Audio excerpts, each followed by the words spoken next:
ષોડશ ગ્રંથનો પરિચય. નવરત્ન ગ્રંથની રચના. ઉત્તર ગુજરાતમાં આવેલા ખેરાળુ ગામના રહેવાસી ગોવિંદ દવે તેઓ શ્રી મહાપ્રભુજીના શરણે આવ્યા. પોતાના ઘેર શ્રી ઠાકોરજીને પધરાવી સેવા કરે, પરંતુ સેવામાં મન લાગે નહીં.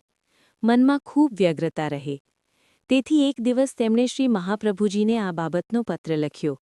ત્યારે આપશ્રીએ નવરત્ન ગ્રંથ કરી લખીને મોકલ્યો અને આજ્ઞા કરી કે આ ગ્રંથનો પાઠ કરવાથી તારા મનની વ્યગ્રતા મટશે.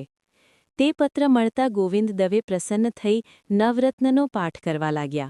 શ્રી મહાપ્રભુજીની કૃપાથી તેમના મનની વ્યગ્રતા, ચિંતા વગેરે બધું દૂર થઈ ગયું અને મન ભગવત સેવામાં લાગતું. આ ગ્રંથમાં ચિંતાની શાંતિ માટે નવગ્રહના નવરત્ન રક્ષણ કરનારા 9 શ્લોકો શ્રી મહાપ્રભુજીએ રચેલા છે. 1. બ્રહ્મ સંબંધી જીવે દ્રઢ વિશ્વાસ રાખવો કે પ્રભુ તેની લૌકિક ગતિ કદાપી નહીં કરે. 2. બ્રહ્મ સંબંધ મંત્રનો રહસ્ય તાદ્રશી ભગવદીઓ સાથે મળી હંમેશા વિચારવું, પ્રભુ પોતાની ઈચ્છાથી સર્વ કાર્ય કરશે. 3. બધાનો પ્રભુની સાથે સંબંધ છે.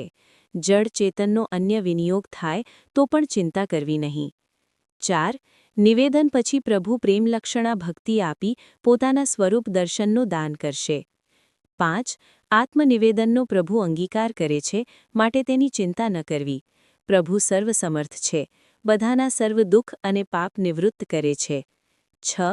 વૈષ્ણવને લૌકિક વૈદિક કાર્યોમાં વિઘ્નો આવે તો તેને ભગવત કૃપા માનવી. 7. ગુરુની આજ્ઞા પ્રમાણે સેવા કરવી, વિશેષ ભગવદ આજ્ઞા થાય તો તેમ કરવું, સદા સેવામાં ચિત્ત રાખવું. 8. સેવામાંથી તેને ઉદ્વેગ થાય તો પણ તેમાં પ્રભુની લીલા માનવી. 9.